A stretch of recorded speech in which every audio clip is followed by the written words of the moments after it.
Irmãos queridos, eu quero cumprimentá-los com a graça e a paz do Senhor Jesus. Amém. É um privilégio também para mim estar aqui, rever irmãos queridos que congregaram conosco em João Pessoa durante algum tempo, né? Rever o pastor Maurício, rever alguns irmãos que eu já conhecia. O pastor Maurício só esqueceu de dizer que a gente também se encontrava às 5 da manhã, quando íamos ao banheiro antes de todo mundo.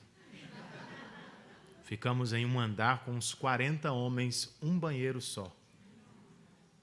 Então, na neve, no frio, às 5 da manhã, a gente se adiantava para não perder o horário. E para ter espaço também lá. Irmãos, é uma alegria estar com vocês e eu espero muito servi-los bem com a palavra de Deus. Então, para tanto, eu quero convidá-los ao texto sagrado de Ruth, livro pequeno, mas cheio de providência, cheio de boa doutrina para mim e para você.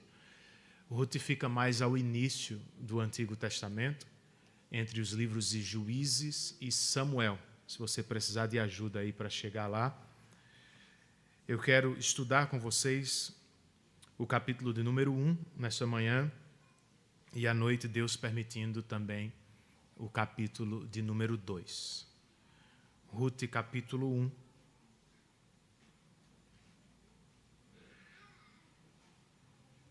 Do verso 1 ao verso de número 22. Se eu puder ter uma água, alguém puder me ajudar, se estiver por aqui, eu agradeço, irmão, por favor, tá? Se cresceu na igreja, ou está entre nós já há algum tempo, você já deve ter falado ou mesmo dito algo do tipo: fulano, fulana se desviou do Evangelho. O que queremos dizer com isso, gente? Algumas pessoas se afastam do Evangelho para nunca mais voltar, provando que não eram dos nossos, como ensina o apóstolo João em uma de suas cartas. Outras, como filho pródigo, por pura graça de Deus, até voltam. Mas às vezes precisam amargar duras consequências por suas escolhas. O que nem sempre percebemos é que nós mesmos podemos estar desviados do Evangelho. Obrigado, irmão. Sem que tenhamos deixado o espaço físico das reuniões da igreja. Nós nos encontramos aqui aos domingos para cantar, fazer orações, ouvir a pregação da palavra. Mas de segunda a sexta, nem sempre é a palavra que nos guia. Às vezes são os valores e deuses do mundo presente. Nem sempre é a glória de Cristo que nos motiva. Às vezes são as ambições egoístas do coração, os sonhos dos homens deste mundo. Se este é o nosso caso, nos afastar do povo de Deus pode ser uma questão de tempo. Por isso, irmão, antes que seja tarde demais, ou mesmo que para você já pareça tarde demais, ouça a voz do Espírito, o qual, neste texto, nos convida. Voltem para casa. Voltem-se para o Deus da aliança. Eu quero expor todo o capítulo, mas para começar, eu vou ler só o último verso. E talvez minha versão seja ligeiramente diferente da sua. Eu peço que você tenha misericórdia de mim e tente aí me acompanhar enquanto eu exponho este capítulo. Para começar, o verso de número 22, o texto inspirado pelo Espírito nos diz: foi assim que Noemi voltou das terras de Moabe, com sua nora Ruth, a Moabita.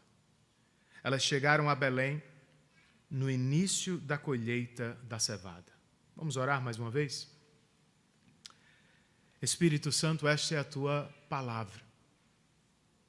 E agora que nos colocamos diante dela, nós te rogamos como fez o salmista. Inclina os nossos corações para os teus estatutos.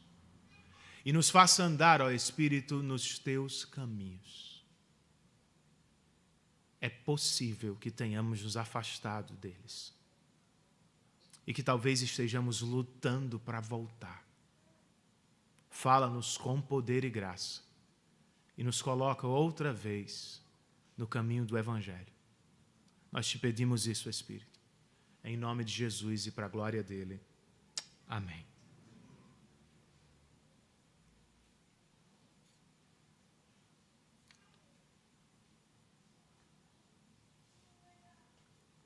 Falando primeiro, queridos, do livro de Ruth, nós precisamos perguntar: quando foi escrito? Quem o escreveu? E com que objetivo? Ao que tudo indica, este livro foi produzido durante ou logo após o reinado de Davi. Se você não se recorda, ao final do livro tem uma pequena genealogia deste grande servo de Deus. A ideia é que Samuel o tenha escrito para nos apresentar as origens deste grande rei, ou que Salomão o tenha produzido para honrar a história de seu pai.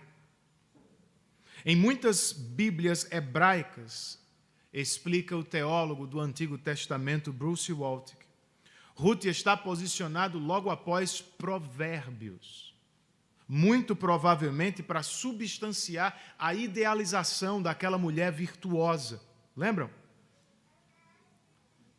Na Septuaginta, versão grega, na Vulgata, versão latina, e em muitas versões modernas, porém, o livro de Ruth vem logo depois de Juízes, situando esta explosão de luz celeste no período sombrio e difícil dos líderes militares de Israel.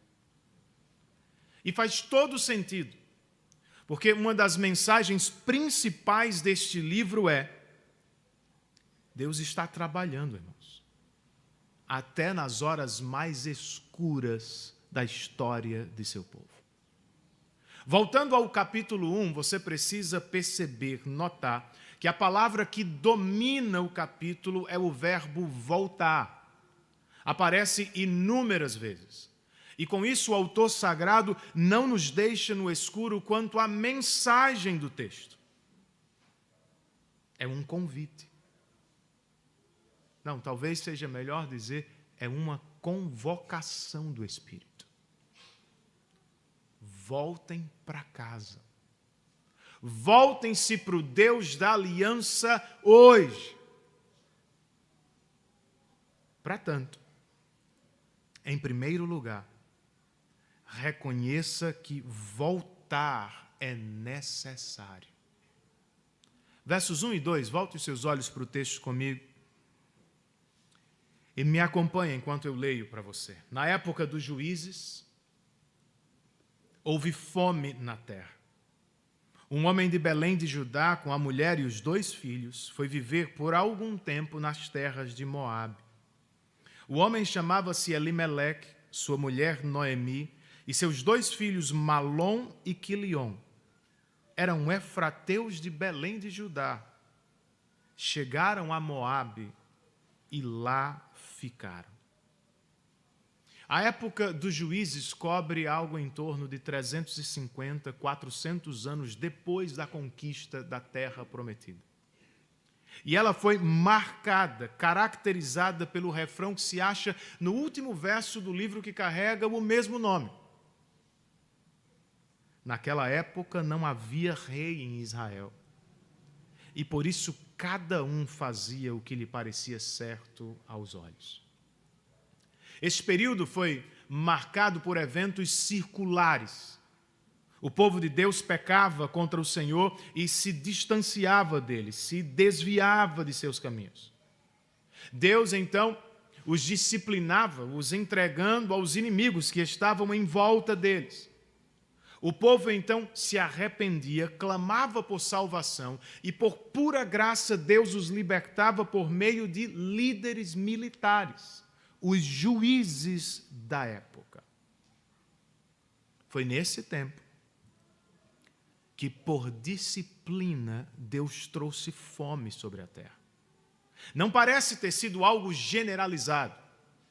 Foi algo local, que atingiu em cheio a tribo de Judá, especialmente a cidade de Belém, cujo significado do nome é Casa do Pão. Ironicamente, faltou pão na casa do pão.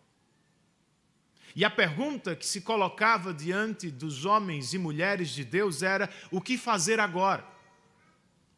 O que vão fazer os israelitas da tribo de Judá? O que vai fazer Elimeleque como pastor de sua família, líder espiritual de sua casa? Segundo lemos, Elimeleque, que carregava o nome Deus é o meu rei, decidiu por conta própria se mudar para viver algum tempo em Moabe. E nós precisamos perguntar: por que Moabe? Por que não procurar as tribos irmãs nos territórios de Israel, no arraial do povo de Deus, se era uma coisa localizada? Por que não se voltar para o Senhor em oração, em arrependimento, em dependência? Por que não clamar a Deus? Por que voltar a viver entre os pagãos? Por que Moabe? Se não se recorda, Moabe surgiu de uma relação incestuosa entre Ló e uma de suas filhas. Um rei de Moabe, Balaque, contratou Balaão para amaldiçoar Israel. As mulheres moabitas tinham sido pedra de tropeço durante a peregrinação do deserto. E um pouco antes desse episódio, já na época dos juízes, os moabitas tinham oprimido o povo de Deus, curiosamente, negando-lhe comida. Não me parece o melhor lugar para criar filhos, no temor do Senhor. Claro que não era. Mas sabe o que Elimeleque pensou? Vai ser só por uma temporada. Quando a fome passar, nós voltaremos para Israel. Irmãos, não foi o que aconteceu.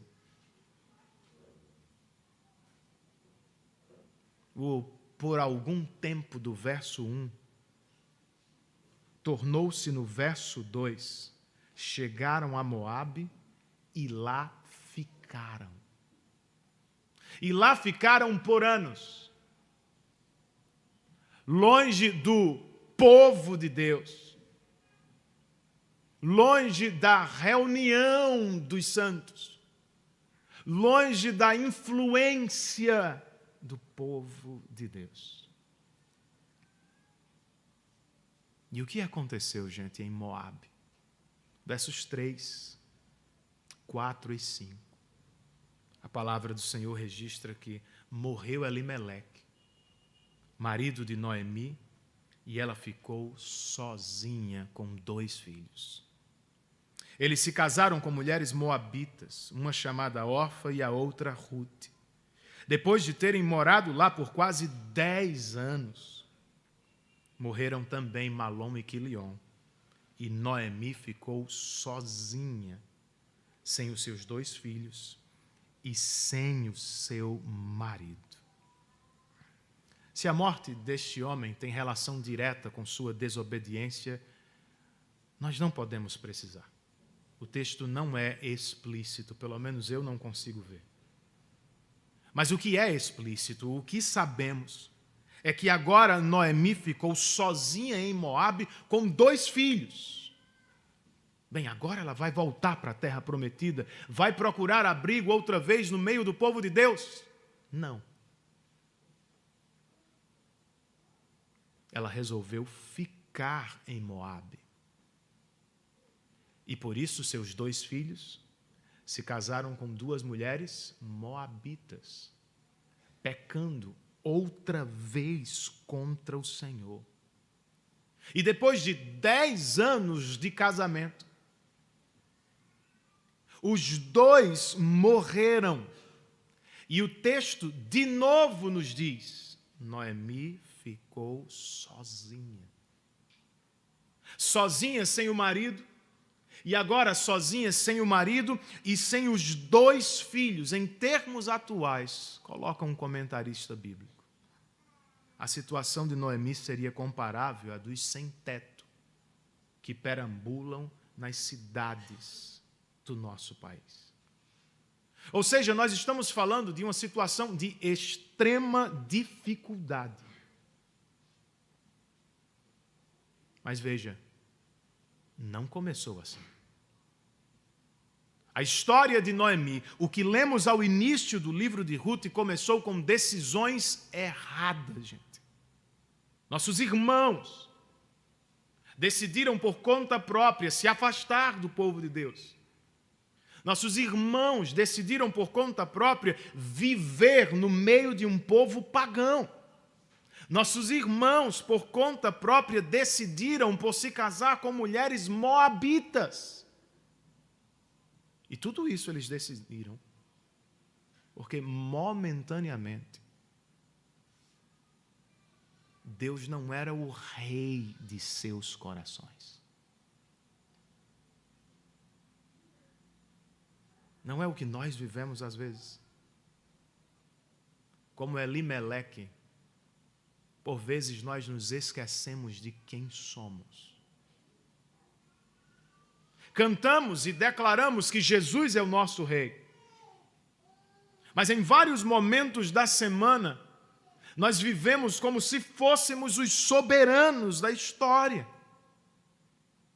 Nosso cristianismo torna-se nominal. E nós acabamos por preferir, no lugar da voz de Deus, a voz do nosso tempo, a qual nos sugere o tempo todo: vão em frente, façam o que vocês julgam melhor, custe o que custar. Essa é a voz do nosso tempo. O pastor Timothy Keller explica: o processo moderno de formação de identidade diz para criar a si mesmo do zero. Olha que coisa maluca. Você deve identificar os seus sonhos, especialmente aqueles mais vívidos. E depois você precisa atingi-los ou sentir-se um completo fracasso. Ele continua: isso esmaga aqueles em muitos segmentos da sociedade, onde dinheiro, aparência, poder, sucesso e amor romântico se tornam não apenas coisas boas, mas fatores imprescindíveis para a identidade. É uma questão de tudo ou nada, percebem? E essa vida longe do rei vai nos paralisando. Às vezes nos torna incapazes de decidir, porque agora tudo significa felicidade incomparável, fracasso total.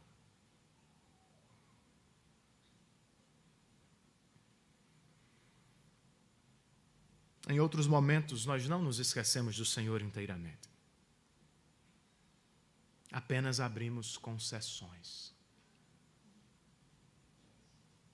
Vai ser só uma temporada em Moabe. Já já a gente volta. Foi o que pensaram Elimeleque e Noemi. No nosso caso, dizemos: não estamos abandonando o Senhor, estamos nos afastando temporariamente da igreja dele. E tentando justificar, nós dizemos: vocês precisam entender, eu preciso passar no concurso público e para isso eu tenho que estudar mais aos domingos. Vocês precisam entender, eu preciso produzir, construir um futuro melhor para a minha família, logo eu preciso trabalhar mais. Não dá para estar em toda a reunião da igreja. Vocês precisam entender, agora que Deus me abençoou com tantas coisas, Eu tenho que aproveitar. Eu tenho que curtir a vida. Irmão, começa assim. Mas você precisa lembrar que os pecados geralmente dão cria.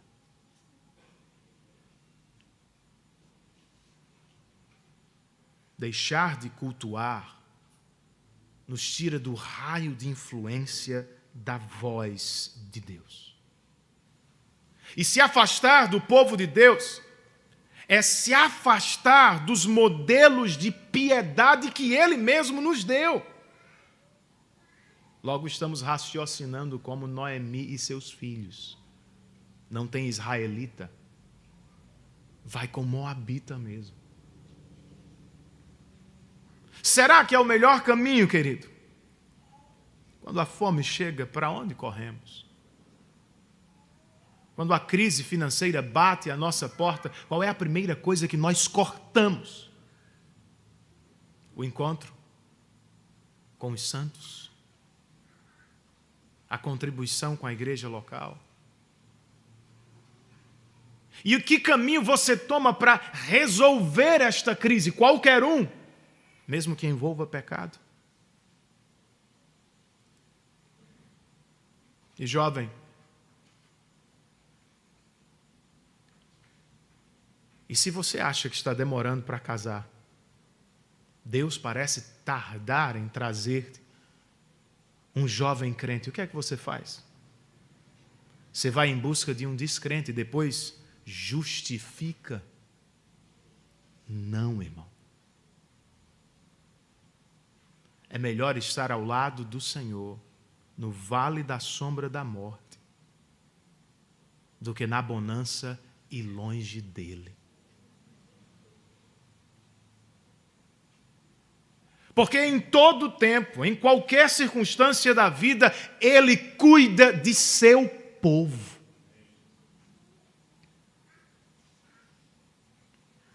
Em vez de nos afastarmos de casa e de Deus, aprendamos a tomar decisões para a glória dEle. Eu não quero me estender sobre isso. Mas tudo depende da palavra de Deus, irmãos. Se Elimeleque e Noemi tivessem parado para pensar, será que Deus aprova este retorno a viver entre os pagãos? Justamente agora que Ele nos deu a terra prometida. Não é a mesma coisa, tá? A relação não é exata. Mudar daqui para João Pessoa. Vocês amariam mudar para João Pessoa. O Fábio está doido para voltar com a Cíntia. Nós estamos em um outro período da história, mas aqui, irmãos, Deus tinha acabado de arrancar o seu povo do Egito e tinha dito para eles, olha, eu vou fazer de vocês uma nação santa. Não era o momento de ir às nações teriam que vir a Israel. Eles não levaram isso em consideração. Para tomar decisões que glorificam a Deus, nós precisamos perguntar o que Ele nos diz na Escritura. Muitas das nossas indecisões seriam resolvidas se conhecêssemos melhor a Bíblia. E prestem atenção, se conhecendo-a, parássemos de torcê-la, forçá-la para justificar as nossas preferências e pecados. E entenda, irmão, se a decisão que você está tomando te leva para longe da obediência de Deus, já é uma péssima decisão para começo de história. Então, antes de avançar, pare. Considere o que diz o Senhor. Ah, pastor, eu não sei encontrar o que diz o Senhor sobre esta situação. Procura um irmão, uma irmã mais experiente. E ao ouvir a voz de Deus te orientando, por mais que o teu coração esteja gritando e te apontando o caminho do pecado, resolva ficar em Belém. Creia e confie no cuidado do Senhor. Ele não vai desamparar os filhos seus. Pastor, é tarde demais. eu já tomei péssimas decisões. Eu já fiz o caminho de Moabe e agora, se sabe que precisa voltar, decida nesta manhã. Decida que deve fazê-lo. Os versos 6 e 7 nos contam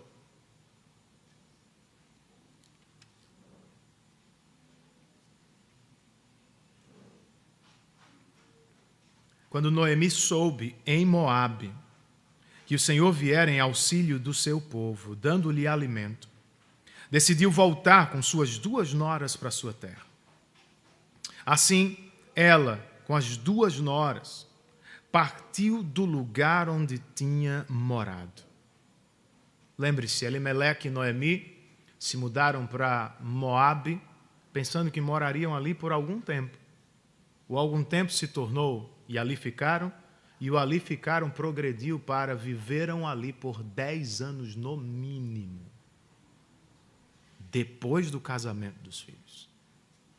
Isso muda quando Noemi fica sabendo que Deus veio em auxílio de seu povo, dando-lhe alimento. É o padrão de Juízes. O povo se arrependeu, clamou ao Senhor e Deus os socorreu. Ela toma conhecimento disso e decide voltar. Mas voltar nunca é fácil. No caso de Noemi, o que faria ela agora com 2 noras moabitas em Israel? Ela tenta resolver isso. Verso 7, parte B, até o verso 14, para a gente ganhar tempo. Vamos ouvir o diálogo dela com as noras. O texto diz que enquanto voltavam para a terra de Judá, Noemi lhes disse: vão, retornem para a casa de suas mães, que o Senhor seja leal com vocês, como vocês foram leais com os falecidos e comigo. O Senhor conceda que cada uma de vocês encontre segurança no lar do outro marido. Então deu-lhes beijos de despedida. Mas elas começaram a chorar alto e lhe disseram: não, voltaremos com você para junto de seu povo. Disse, porém, Noemi: voltem, minhas filhas. Por que viriam comigo?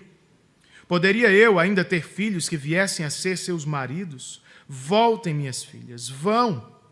Estou velha demais para ter outro marido.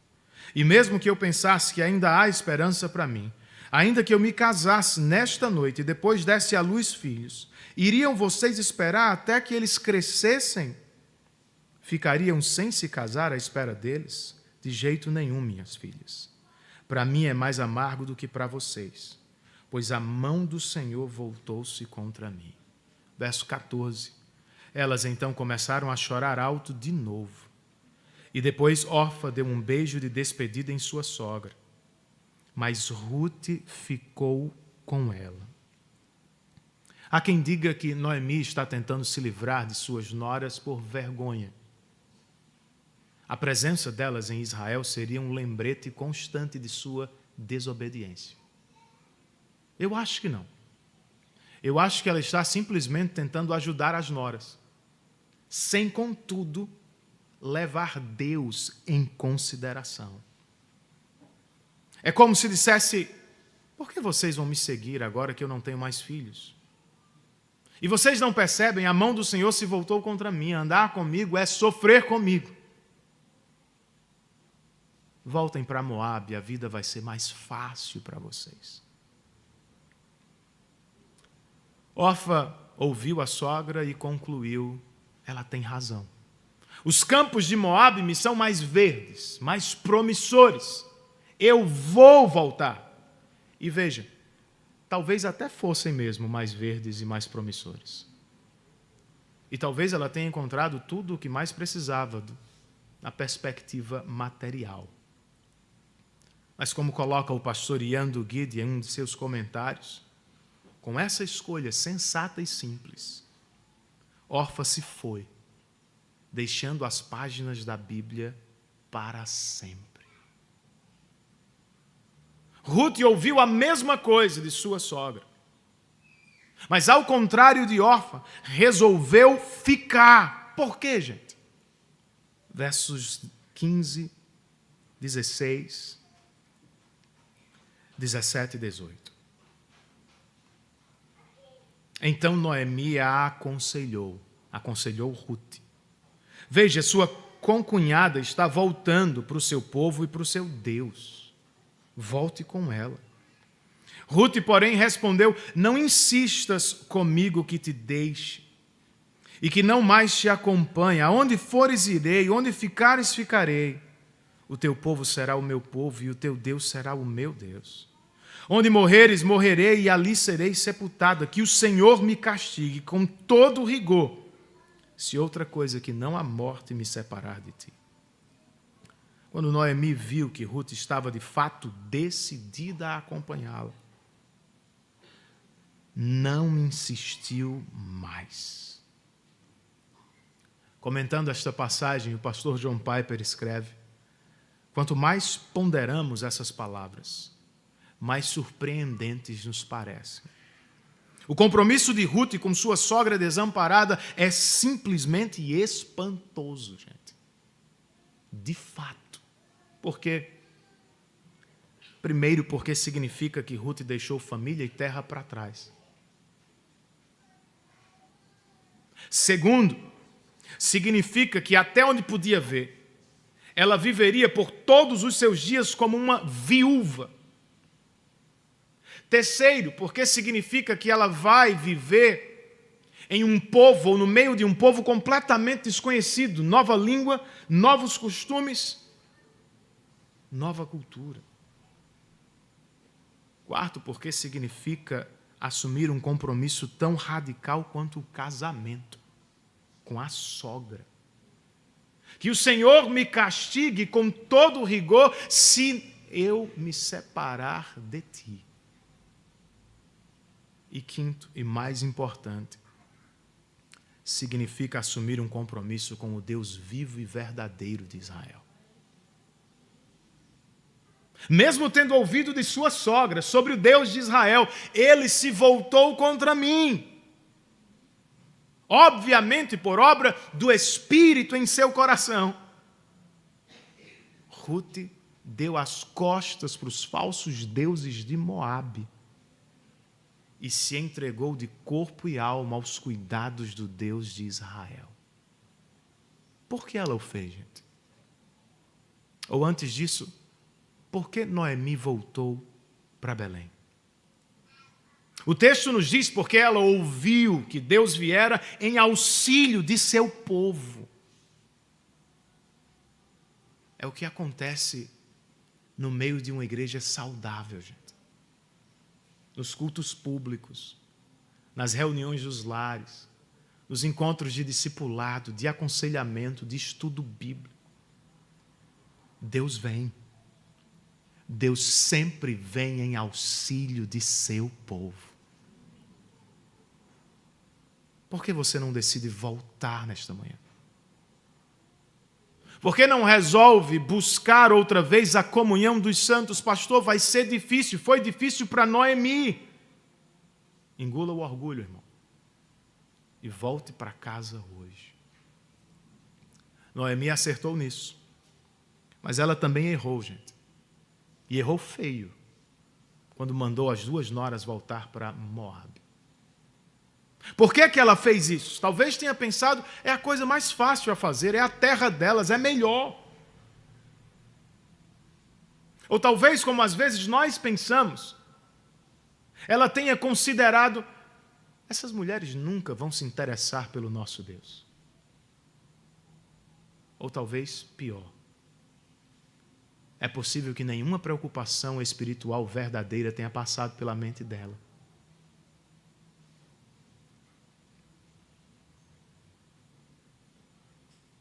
E infelizmente é o que acontece conosco. Nós vivemos cercados por moabitas de todas as sortes. Mas nem sempre nos preocupamos em repartir o evangelho com eles. Por quê, gente? Será que achamos que estão fora do alcance do poder salvador do nosso Deus? Ou é o temor dos homens que te para de falar? O que é que eles vão achar de mim? O que é que eles vão falar de mim na escola? Ou será que nos falta coragem, que vem também de uma vida piedosa? Estamos tão misturados aos moabitas que não temos coragem de falar do Evangelho. Tem isso também, né?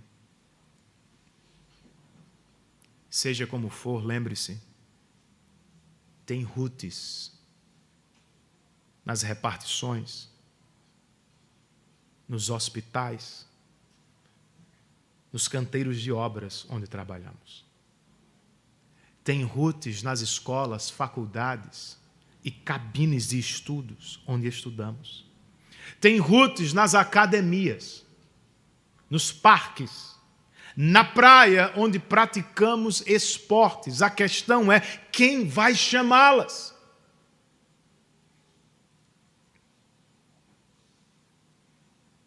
Então, quem sabe esta pudesse ser a sua tarefa de casa, irmão. Pensar seriamente sobre isso. Quem é a Ruth que Deus já colocou no meu caminho? Quem é a Ruth com quem eu já tenho relacionamento? Quem é a Ruth com quem eu posso e devo repartir o Evangelho e convidá-la à adoração do Deus vivo e verdadeiro? E nós temos que fazê-lo, gente. Porque órfãs e Rutes, estrangeiros, também são bem-vindos na casa de Deus. Basta você se lembrar um pouquinho da sua história.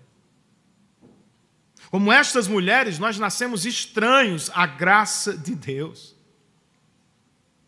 Estávamos mortos em nossos pecados e vivíamos sob o poder da condenação. Por pura graça, o Espírito nos deu vida espiritual. E ouvindo o chamado do Evangelho, por graça de Deus, nós decidimos seguir a Cristo. Quem sabe hoje é o seu dia de tomar esta decisão. Você pode fazer como Orfa e você pode fazer como Ruth. Orfa escolheu o caminho mais fácil, segurança, conforto e felicidade. E de novo, talvez ela tenha encontrado tudo isso em Moabe. Só que ela perdeu a pérola de maior valor. O relacionamento com Deus vivo e verdadeiro.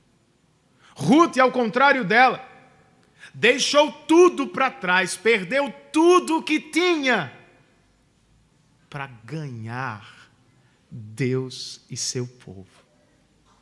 Chegou a Belém sem nada para oferecer, como todos nós.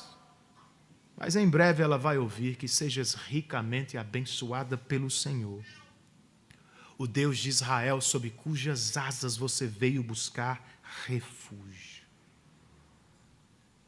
E tem mais uma coisa, gente, ainda nesta divisão do texto, mais especificamente no voto de Ruth. Nós vemos praticamente o que significa amar segundo a Bíblia. Nos nossos dias, sentimentos falam acima dos compromissos. O que importa, jovem, é o que eu sinto. O que importa é o que eu ganho com esse relacionamento. Reduziu-se amor a sentimentalismo, a utilitarismo. Isso não tem nada de Bíblia. Amar, segundo esse texto, é apegar-se a Deus, independentemente das circunstâncias. É apegar-se ao cônjuge, aos filhos, aos irmãos em Cristo, aos amigos lá fora, para servi-los sem esperar nada em troca. Escute isso. Se você depende demasiadamente dos sentimentos, você vai amar muito pouco vai servir muito pouco às pessoas a quem supostamente diz amar. Mas se decidir por compromisso servi-los,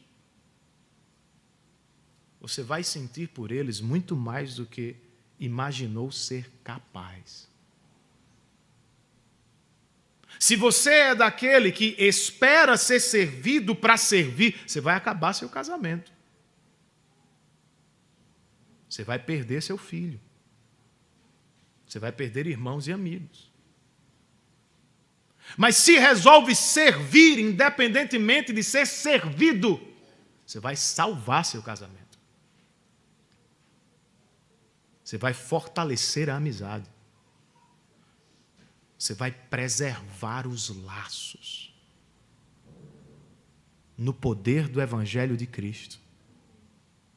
A pessoa que mais nos amou, morrendo para nos salvar e servir. Este voto aqui não é para ser lido em casamentos sem contexto. Isso aqui é coisa séria, irmãos. Prática, concreta. Então, seja você Noemi, seja você Ruth, decida voltar-se para Deus nesta manhã. E para terminar, por mais difícil que seja, faça o caminho de volta. Versos 19, 20 e 21. É a última divisão, eu já estou me aproximando da conclusão. O pastor Maurício está olhando para mim.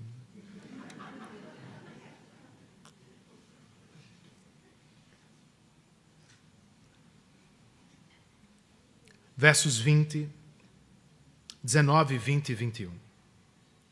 Prosseguiram, pois, as duas até Belém. Ali chegando, todo o povoado ficou alvoroçado por causa delas. Será que é Noemi? Perguntavam as mulheres. Mas ela respondeu. Todo mundo se lembra do voto de Ruth. Ninguém recita essas palavras de Noemi. Quase não lembramos. Ela disse, não me chamem Noemi. Melhor que me chamem de Mara, pois o Todo-Poderoso tornou minha vida muito amarga. De mãos cheias eu parti, mas de mãos vazias o Senhor me trouxe de volta. Por que me chamam Noemi? O Senhor colocou-se contra mim, o Todo-Poderoso me trouxe desgraça. Se eu usasse essa palavra em casa, eu levava um tapa na boca. Podia mostrar a minha mãe agora, né? Mãe, está na Bíblia. A volta de Noemi, gente, causou um alvoroço em Belém. Como às vezes acontece com a visita de um cidadão ilustre em uma cidade do interior. As mulheres começaram a se perguntar, será que é Noemi? E talvez tenham acrescentado, mas ela está tão velha. E onde está o seu marido? Onde estão os seus filhos? E quem é esta mulher estranha? A fofoca deve ter corrido solta no meio do povo de Deus. Mas Noemi tratou de matá-la imediatamente. Com 4 declarações fortes, mas também altamente teocêntricas, centradas em Deus. Não me chamem mais de Noemi, a doce. Me chamem agora de Mara, a amarga. Por quê? Primeira declaração. Pois o Todo-Poderoso tornou a minha vida muito amarga. Segunda, de mãos cheias eu parti, mas de mãos vazias o Senhor me trouxe de volta. Terceira, o Senhor colocou-se contra mim. Quarta, o Todo-Poderoso me trouxe desgraça. E agora, gente? o que é que a gente faz com a teologia da irmã Noemi? Eu cito o pastor John Piper, que escreve: eu prefiro tomar a teologia de Noemi, as visões sentimentais que permeiam tantas igrejas hoje em dia. Ele diz: dão-se desculpas sem fim para a soberania de Deus. Pelo menos Noemi não se abala e sabe de 3 coisas. Deus existe, Deus é soberano sobre tudo e Deus a afligiu.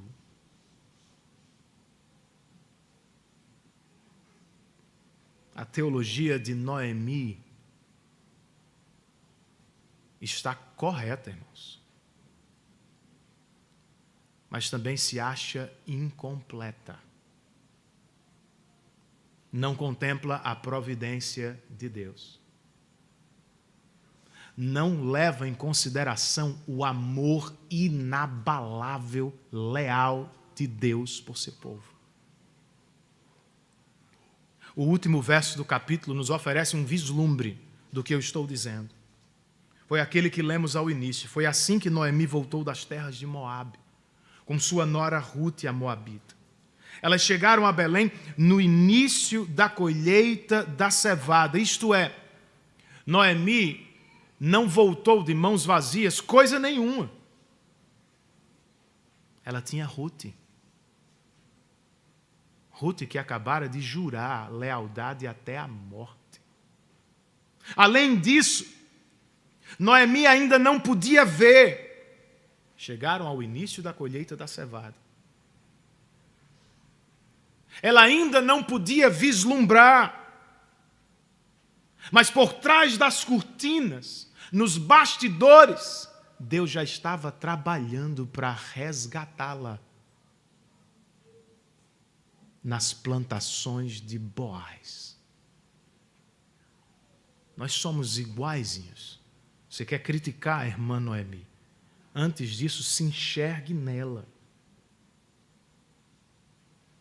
Quando as coisas não saem como planejamos, quando as portas se fecham na carreira profissional, quando problemas financeiros surgem do nada, quando os nossos relacionamentos são abalados muito fácil e rapidamente, nós nos tornamos amargurados.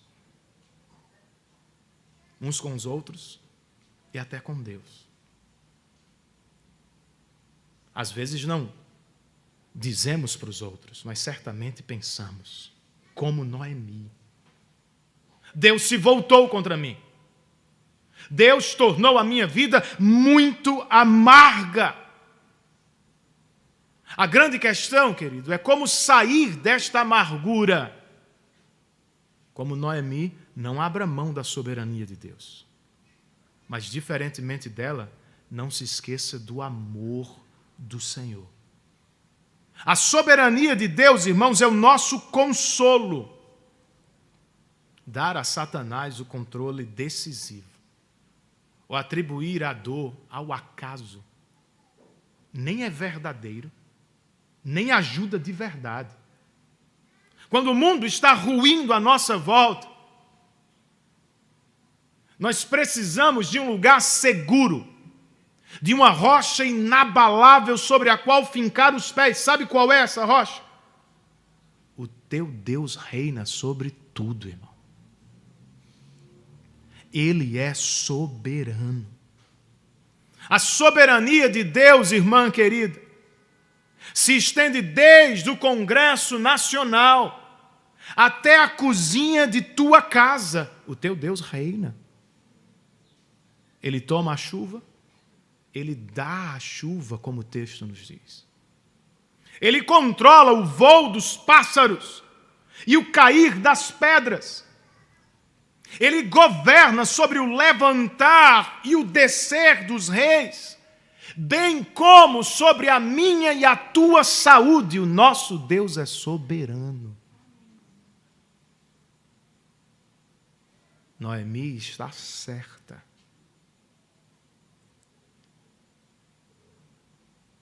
Mas não se esqueça deste detalhe. Este Deus soberano também nos ama. Noemi, você não tem mais todos os que gostaria de ter ao seu lado, mas olhe para Ruth. Você tem a Ruth. Noemi, você não está mais na bonança de Moabe. Mas veja, por meio desta dificuldade, Deus está te trazendo de volta para a terra prometida, para Belém. Abra os olhos do seu coração, irmão, e vença a amargura no poder da fé que Deus te deu. As situações complicadas, difíceis que enfrentamos na vida são às vezes bênçãos disfarçadas de tribulação. Quando Deus nos tira algumas coisas que amamos, não é porque Ele quer nos deixar de mãos vazias, entenda isso. É porque Ele quer nos dar coisas melhores. Ele quer nos dar mais de si mesmo. Só que para isso acontecer, falsos deuses precisam cair, quebrar, sair dos nossos corações. E sim, querido, Ele nos ama. Esse processo é difícil, dói. Mas é o amor inabalável, leal, disciplinador do Senhor. E se você duvida disso, se esqueceu disso, olhe outra vez para a cruz do Calvário. Quem deixou a casa do Pai para viver e morrer por nós? Contra quem de verdade se voltou a mão do Todo-Poderoso em juízo amargo, sem que ele tivesse pecado algum? Jesus é a resposta que precisamos. O Evangelho é o poder de Deus para nos salvar da condenação futura, mas também é o poder de Deus que nos salva da amargura do presente. Como Ruth e a Noemi, Jesus se apegou a nós e nos disse: aonde fores eu irei, onde ficares ficarei, o teu povo será o meu povo, e onde morreres, ali serei sepultado. Esse é o Evangelho que salva Noemi, e esse é o Evangelho que salva Ruth. É o Evangelho que salva Noemi, que nasceu e cresceu no povo de Deus, mas se afastou. E é o Evangelho que salva Ruth, que nasceu e cresceu longe do povo de Deus e agora se aproxima. Com qual delas você se parece mais?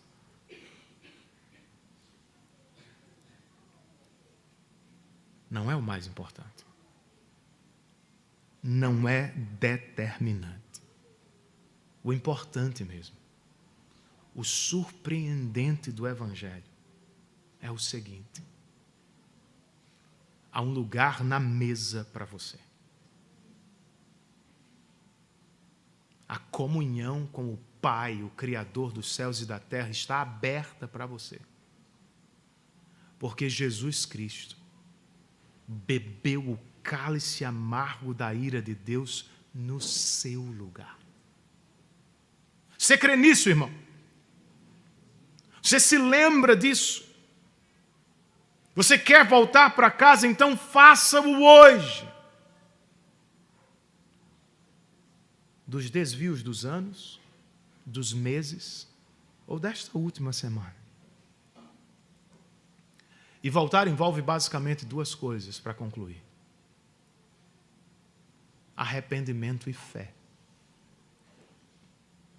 Para voltar mesmo, você precisa primeiro se entristecer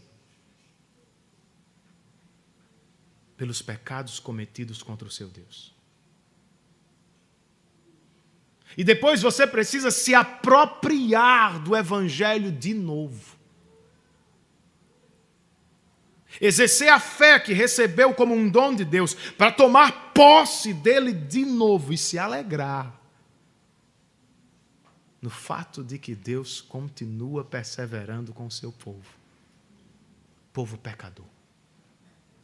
Você não precisa entrar para a estatística daqueles que se foram e não voltaram porque não eram dos nossos. Você pode fazer como o filho pródigo. Fazer o caminho de volta. Você pode sair daqui tendo tomado o caminho de órfão. Facilidades, segurança, conforto. Minha esperança é que você tome o caminho de Ruth. O caminho difícil. O caminho que mais tarde Jesus chamaria de o caminho estreito.